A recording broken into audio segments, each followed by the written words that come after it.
નમસ્તે મિત્રો, પ્રજાપતિ કુંજ and prince YouTube ચેનલમાં આપનું હાર્દિક સ્વાગત છે।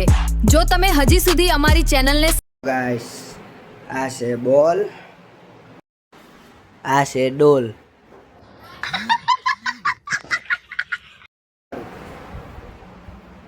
આ છે ગરબા।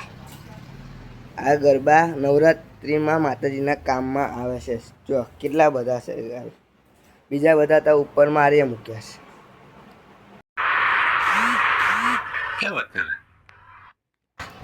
આ દિવાળીના દીવા છે, દીવા કરવા કામમાં આવે છે। આ બધા મસ્ત ડિઝાઇન અને કલરિંગમાં દીવા મળશે। સાથે સાથે પ્રકારના કરવાય તમને અહીંયા મળી જશે। એને કરવા માટે લક્ષ્મી દીવા મળશે। ત્રણ વેરાયટીમાં, ત્રણેને અલગ અલગ કલરમાં મળશે।